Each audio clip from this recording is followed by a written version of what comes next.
పరిశుద్ధతను గూర్చిన అతిశయం ఉంటుంది కొంతమందికి, భక్తి గర్వం. తెల్ల చీర కడతారు, ఒళ్ళు కనపడకుండా దాచిపెడతారు.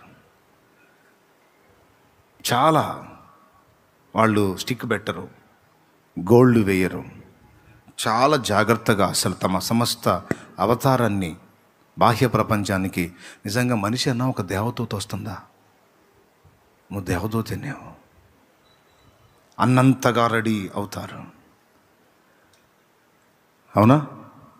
అయితే బాగుంది, మంచిదే, మంచి అవతారం. సర్వసంగ పరిత్యాగిలాగా తెల్లని వస్త్రం ధరించి, వాళ్ళేమో కాషాయం ధరిస్తే మనమేమో తెల్లని వస్త్రం ధరించి, సర్వసంగ పరిత్యాగిలాగా పై అలంకరణ అంతా విసర్జించి, పూర్తిగా సమర్పణ అంతా దేవునికి అర్పితం అన్నట్టు. నీవు ఒకవేళ నీకు అలాగా అనిపిస్తే అలాగుండు, అది నీ వరకే. నువ్వు అలా ఉండి ఇతరులను అలా చూడటం మొదలుపెట్టావనుకో, ఇతరులను కూడా అలాగా నువ్వు ఉండాలని బలవంతం పెట్టి, వాళ్ళు ఒకవేళ కలర్ శారీ కట్టి, ఒకవేళ సహజ సిద్ధంగా సామాన్యంగా అందరితో పాటు ఒక్కరుగా వారు ఉంటే, ఈ అతి పరిశుద్ధులు ఏమంటారో తెలుసా? లోకానుసారులు, నేను ఆత్మానుసారిని. దేవునికి స్తోత్రం. వారేమానుసారులు? లోకానుసారులు. లోకాశలు చావలా వాళ్ళకి. మనకు ఉండొచ్చు అవన్నీ అసలు? మనం పరిపూర్ణ పరిశుద్ధుల్లాగా ఉండొద్దు, సమర్పణలో ఉండొద్దు మనం. లోకానుసారత.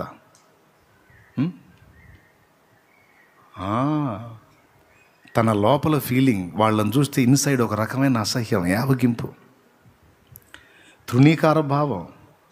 ఈమెను గూర్చి ఈమెకి, ఈయనను గూర్చి ఈయనకి గొప్ప తలంపులు. అప్పుడు ఒక్కసారి చెప్తా వినండి. లోకంలో అందరిలాగానే సహజంగా ఉండే స్త్రీ ఏమో ఈ సమర్పణలాగా కనపడుతున్న స్త్రీని చూసి, ఆమె నాకంటే పరిశుద్ధురాలు, ఆమెంత నీతి నియమాలతో నేను ఉండలేకపోతున్నాను, నిజంగా ఆమె అన్నిటినీ త్యజించి దేవుని కోసం ఎంత నీతిగా ఉంది, ఎంత సమర్పణతో ఉంది, ఎంత గొప్పదో కదా అని ఈ సామాన్యురాలు అనుకుంటుంటే, ఈ అతి పరిశుద్ధురాలు ఈ సామాన్యురాలను చూసి అసహించుకుంటుంటుందే. ఇప్పుడు చెప్పండి, ఇద్దరి హృదయాల్లో ఎవరి హృదయం దేవునికి నచ్చిద్ది? ఎక్స్రే ఎక్స్రే ఎక్స్రే ఎముకలు కూడా కనపడతాయి. ఇప్పుడు చూసుకోండి. దేవునికి స్తోత్రం. హల్లెలూయా చెప్పండి, గట్టిగా చెప్పండి, హల్లెలూయా. ఇద్దరి హృదయాల్లో ఎవరి హృదయం దేవునికి నచ్చిద్ది చెప్పండి మీరు. ఆమెలాగా నేను ఉండలేకపోతున్నాను, అయ్యో ఇది సుంకర అనుభవం. ఇక్కడ కనికరం, ఈ వ్యక్తి మీదికి కృపా కనికరం వస్తుంది. ఈ అతి పరిశుద్ధురాలు గెటప్ వేసుకొని కొంతమంది అయితే ఏకంగా వాళ్ళు చెప్పుకుంటుంటారు, పరిశుద్ధులు వస్తున్నారు జరగండి, పరిశుద్ధులు వస్తున్నారు జరగండి. ఏంటి? పెళ్లి కానోడు పరిశుద్ధుడంట, పెళ్ళైనోడు పాపి. మరి అట్టయితే హానోక్ ఎవరో, పేతురు ఎవరో, అపోస్తలందరూ ఎవరో? పెళ్ళి కానోడు పరిశుద్ధుడు అయితే, పెళ్లి కాని సేవకులు వస్తే పరిశుద్ధులు వస్తున్నారు, పరిశుద్ధ దూరం దూరం దూరం దూరం. ఇక దడపడతా పరిగెత్తాల పక్కకి, కింద పడేది కూడా కానకుండా. పరిశుద్ధులు మరి చల్లని బట్టలు వేసుకొని, ఖద్దరు బట్టలు వేసుకుని అసలు మామూలు హడావుడి అలాగ వచ్చేసాం. బాబో పరిశుద్ధులు పరిశుద్ధులు పరిశుద్ధులు పరిశుద్ధులు. అక్కడ ఆ యెహోవా దేవునికి పరిశుద్ధుడు పరిశుద్ధుడు పరిశుద్ధుడు పరిశుద్ధుడు అతి పరిశుద్ధుడు అని గాన ప్రతిగానములు నొందురు. పరిశుద్ధుడు అతి ఆగో అక్కడ గానాలు అయితే ఇక్కడ గానాలు కూడా పరిశుద్ధుడు అవుతున్నాడు, పరిశుద్ధుడు పరిశుద్ధుడు జరగండి. ఒక అక్క బాప్తీసం పొంది వచ్చింది. నేను కష్టపడి సువార్త చెబితే పరిశుద్ధుల దగ్గర పోయి బాప్తీసం పొంది. సరే వచ్చింది, నాకేం చెప్పింది తెలుసా? ఎక్కడే ఆడో ఉంటుంది అక్క, వచ్చి ఉంటుంది, వచ్చి నాకేం చెప్పింది తెలుసా? బాప్తీసం తీసుకున్నాను ఆయన. ఓకే నాకు సంతోషం, మనసులో బాధ. కష్టపడి నీకు ఇన్ని పరిచర్యలు చేసింది నేను ఇచ్చేవాడినిగా. ఏదో సువార్త చెప్పుకొని తిప్పలు పడ్డవాడు రక్షణ బాప్తీసం కూడా ఇవ్వాలని ఆశ ఉంటుంది, తప్పు కాదుగా. నాకు వచ్చి చెప్పింది బాప్తీసం తీసుకున్నాను. సరిగ్గా ఏం చేయాలి? సరే ఏడోసారి ముందు తగలబడ్డాలి, ముందు బాప్తీసం ముందు పరలోక రాజ్యానికి వారసురాలు అయ్యాం, పోన్లే పర్లేదని అనుకుని మనసులో ఆనందపడుతున్నా. ఇంకొక బాంబు పేల్చింది.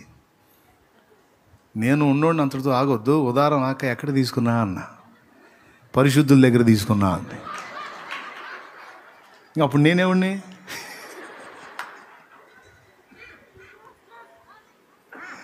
దేవునికి స్తోత్రంగా.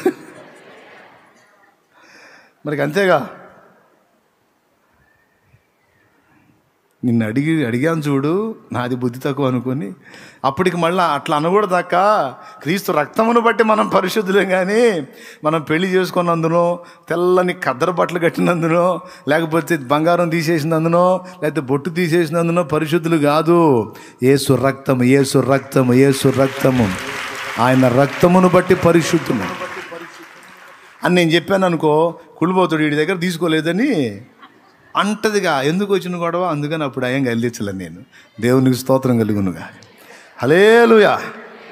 ఎందుకు మరి కదిలించుకొని ఇంకా 4 కనిపించుకోవటం?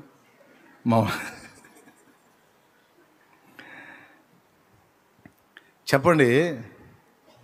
సహజంగా ఉండేటువంటి వ్యక్తుల దగ్గరేమో దీన మనసును చూశాడు. మేము నీతి నియమాల విషయంలో బహు జాగ్రత్తగా ఉంటాం. మేము ఏది పడితే అది కట్టం, ఎట్ట పడితే అట్ట వేషం వేయం. మేము అట్టుంటాం, ఎట్టుంటాం. తమను గూర్చి తమకు గొప్ప తలంపులు కలిగి, తమను తాము ఒక ప్రత్యేకమైన వ్యక్తుల్లాగా తమను తాము ఘనపరుచుకొన చూచి, తమను గూర్చి తాము గొప్పగా ఆలోచించుకునే వాళ్ళ హృదయము దేవునికి అసహ్యము. మీకు 2 సంఘాలతో పోల్చి చెప్తా. ఇది గలతీ సంఘం, కొరింథీ సంఘం. గలతీయులను గూర్చి మీలో కక్షలు గలవన్నాడా? మీలో జారత్వం ఉన్నదని వదంతి గలదన్నాడా? గలతీ సంఘాన్ని గురించి మీరు చదివితే కాదు, మీరు చదివితేగా.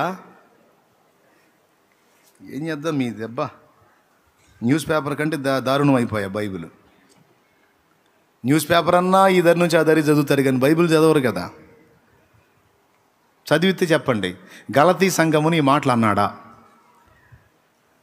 మీలో ఒకడు పౌలు వాడను, కేఫా వాడను, అపోల్లో వాడను అని అనుకుంటున్నారు. మీలో కక్షలు ఉన్నాయి. మీలో ఒకడు జారత్వం చేస్తున్నాడంట, వావి వరుస క్రమం కూడా తప్పి జారత్వం చేస్తున్నాడంట మీలో అని గలతీ సంఘమును అన్నాడా? మరి ఈ మాటలు ఏ సంఘాన్ని అన్నాడు? కొరింథులోనున్న సంఘమును అన్నాడు. బాగా వినాలి. అన్నాడా? కానీ గలతీ సంఘాన్ని గురించి ఏమన్నాడో తెలుసా? మొదట మీరు ఆత్మానుసారముగా మొదలుపెట్టి తొదకు శరీరానుసారులగుదురా. అయ్యో మీ విషయమే నాకు మరలా ప్రసవ వేదన కలుగుతుంది అన్నాడు. అంటే అర్థం ఏంటో తెలుసా? మీరు మళ్ళా వెనక్కి వెళ్ళిపోతున్నారు, మళ్ళా నేను మిమ్మల్ని రక్షించాల్సి వచ్చింది. ఎంత భయంకరమైన మాటో చూడు. ఎందుకో తెలుసా? వీళ్ళు యేసు రక్తము అనే పునాది నుంచి ధర్మశాస్త్రపు నీతి క్రియలు, ధర్మశాస్త్రపు ఆచార క్రియలు అనే పునాది మీదకి వెళ్ళిపోయారు. అంటే మన క్రియలు ఆయన ఎదుట చెల్లవు, ఆయన రక్తమే మనకు ఆశ్రయం. అది కదా మన పునాది.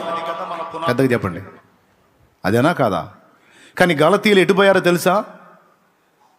ఆయన రక్తం సంగతి అటుంచి మన క్రియలు కూడా కావాలి, సున్నతి పొందాలి, విశ్రాంతి దినాచారాలు చేయాలి,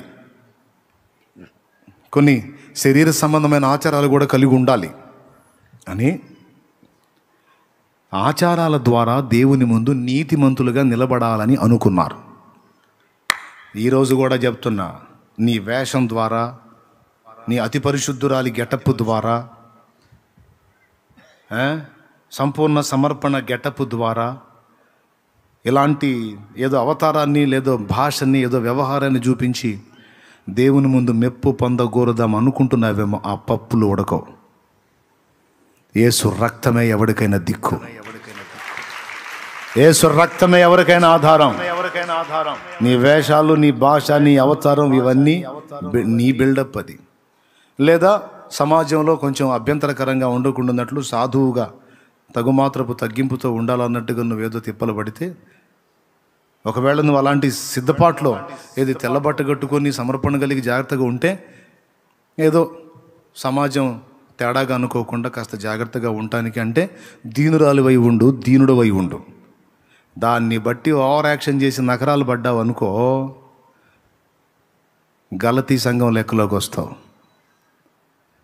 గలతీ సంఘంలోకి వస్తే శరీరానుసారంగా పరిపూర్ణుడు అయినట్టు. అంటే ఇప్పుడు ఏం చెబుతున్నానయా, ఎట్ట పడితే అట్టు ఉండొచ్చు అంటున్నావా ఏంది? ఎవరు చెప్పారు? నేను చెప్పాను ఏంది? నేను చెప్పానా ఎట్ట పడితే అట్టు ఉండొచ్చు అని? నువ్వు ఎలా ఉంటున్నావు, ఏ గెటప్ వేసావు అన్నది కాదు, అంతరంగంలో నువ్వు ఎలా ఉన్నావు అన్నదాన్ని దేవుడు పట్టించుకుంటున్నాడు. నరుని పైవేషమును దేవుడు లక్ష్య పెట్టాడు. నువ్వు దాన్ని చూపించి దేవుని దగ్గర మెప్పు పొందుదాం అంటే దేవుడు మెచ్చుకోడు. ప్రజలు మాత్రం అమ్మో పరిశుద్ధుడు పరిశుద్ధుడు పరిశుద్ధుడు పరిశుద్ధురాలు అనుకుంటారు. దేవుడు ఒప్పుకోడు. కాబట్టి అన్నీ సమర్పణ చేసుకొని చక్కగా అన్ని గెటప్పులు రెడీ చేసుకొని పక్క వాళ్ళని కించపరిచే మైండ్ కలిగి ఉంటే నువ్వు గర్వహృదయురాలివి. ఒకవేళ సహజంగా సామాన్యంగా ఉండి కూడా దీన మనసు కలిగి ఉంటే నువ్వు దేవుని ముందు యోగ్యుడివి, యోగ్యురాలివి. ఇక్కడ దీన మనసుకి విలువ, గర్వహృదయానికి కాదు. నువ్వు గలతీయుల్లాగా ఉంటావో, కొరింథీయుల్లో అష్టవంకర్లు ఉన్నాయి, కానీ కొరింథీయుల కంటే ఎక్కువ ఘాటుగా గలతీయుల్ని గద్దించాడు పౌలు. అంటే గర్వము మిగిలిన అన్ని పాపాలు, ఒక వ్యభిచారం, దొంగతనం, నరహత్య పాపాలు ఎంత అసహ్యమైనవో వీటన్నిటికంటే నంబర్ 1లో వస్తుంది గర్వం. గర్వం ఎంతమందికి అర్థమైందో? అందుకే అప్పుడప్పుడు యేసయ్య మనకు సర్జరీలు చేస్తుంటాడు. ఈ గర్వం గడ్డల రూపంలో ఉంటే ఆయన కత్తులు కట్టలు తీసుకొని ఆపరేషన్లు చేస్తుంటాడు అన్నమాట. దేవునికి స్తోత్రం కలుగును గాక. చెప్పండి, గట్టిగా చెప్పండి, ఇంకోసారి చెప్పండి. సర్జరీ చేస్తుంటాడు. మనకు తెలియదు ఈ గడ్డలు వచ్చినాయి అని. కొంతమంది కడుపులో ఎన్ని గడ్డలు ఉన్నాయో తెలియదు, లోపల కడుపులో పెట్టుకొని తిరుగుతూ ఉంటారు మామూలుగానే. డాక్టర్ గారు వచ్చి స్కానింగ్ చేసి చూసి ఈ గడ్డలు ఇన్ని ఉన్నాయి, ఇంత సైజు ఉంది, ఈ ప్లేస్లో ఉంది, ఈ ప్లేస్లో ఉంది అంటే, అవునా అండి అన్నీ ఉన్నాయా? ఉన్నాయి. మరి నాకు తెలియదే, నీకెందుకు తెలిసిద్ది? వైద్యుడిని నాకు తెలిసిద్ది. ఏబులో ఏం గడ్డలు ఉన్నాయో యేసయ్యకి తెలుసు. అందుకే శ్రమలు అనే కత్తులు వాడి మొత్తం వైనం చేసి, దీనున్నయ్యా, పనికిమాలను ఉన్నాయా, పాపాత్మ ఉన్నాయా, ఏదో అనుకున్నాను కానీ ఏమీ లేదని అర్థమైంది, నీకు స్తోత్రం అన్నాడు. ఇప్పుడు నేను నిన్ను 2 అంతలుగా దీవిస్తాను అన్నాడు.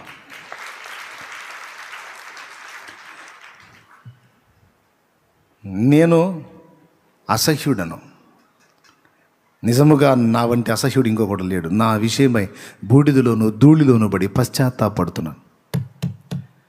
ఇలాంటి దెబ్బేదో తగిలింది ఇక్కడ యాకే కుమారుడైన ఆగూరుకి. ఇప్పుడు మూలవాక్యంలోకి వచ్చాం. తగిలి దిమ్మ తిరిగి అప్పుడు ఒప్పుకుంటున్నాడు అనమాట. దేవోక్తులను పలికే ప్రవక్తనైతే కావచ్చుగాక, కానీ అతిశయపడడానికి నా దగ్గర ఏమీ లేదు. దేవుడు నన్ను పగ్గాలు పట్టుకొని ఉంచితే నేను పరిశుద్ధుణ్ణి, పగ్గాలు వదిలిపెడితే ఒక జంతువు కంటే అసహ్యుణ్ణి.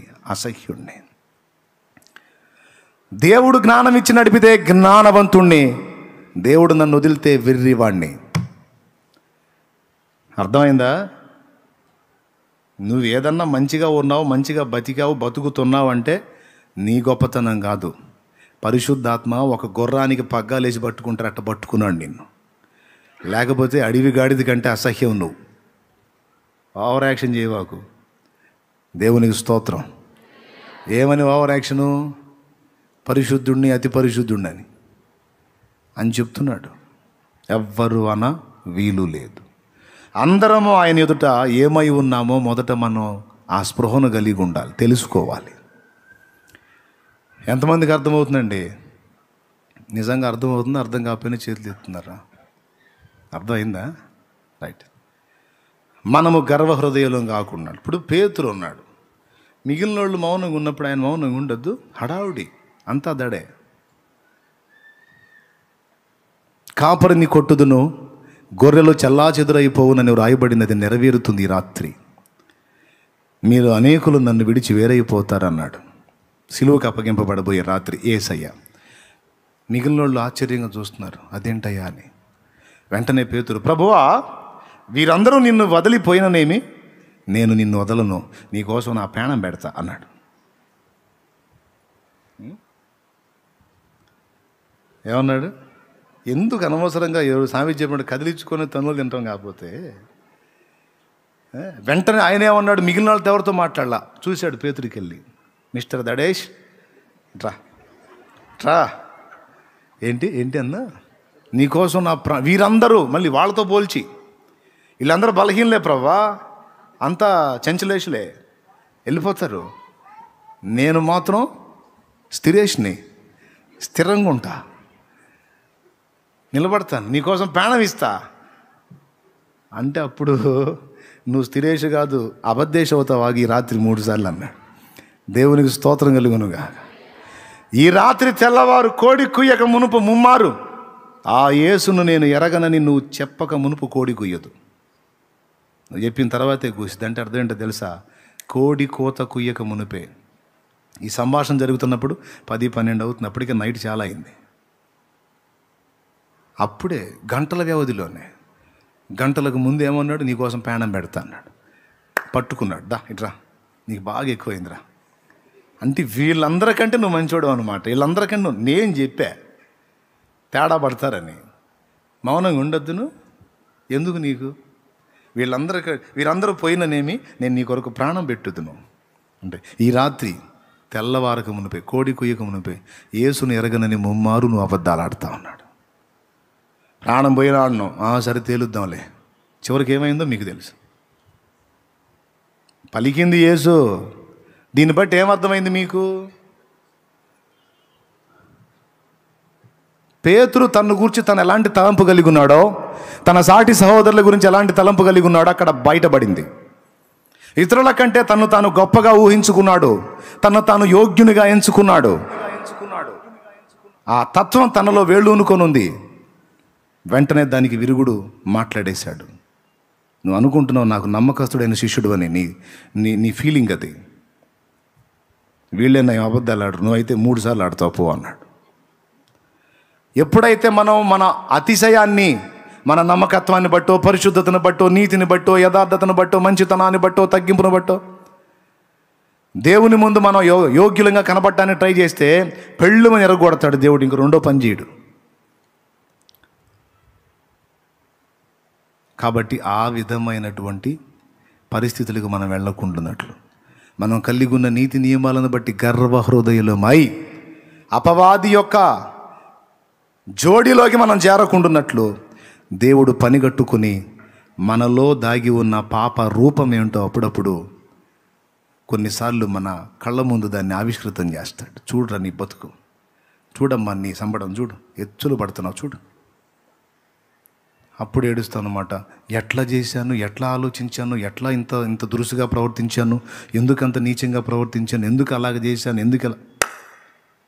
అప్పుడు అంటాను, అర్థమైంది కదా, అర్థమైంది ప్రభా, మరి ఇప్పుడు ఏమంటావు, నీ కృపే ప్రభా, అది మాట, కూర్చో అంటాడు అప్పుడు. కాబట్టి ఇక్కడ ఏం చెప్తున్నానంటే, 2 విషయాలు మనలో విరిగిపోవాలి. ఇతరులతో మనల్ని మనం పోల్చుకొని ఇతరులను తృణీకరించుట అనేది విరిగిపోవాలి. రెండవది, మన గురించి మనకున్న గొప్ప తలంపుల విషయంలో కూడా మనం విరిగిపోవాలి. అర్థమైందా? ఎంతగా విరిగిపోతావో, దేవుని ముందు ఎంతగా విరిగిపోతావో అంతగా ఆయన చేతిలో వాడబడతావు.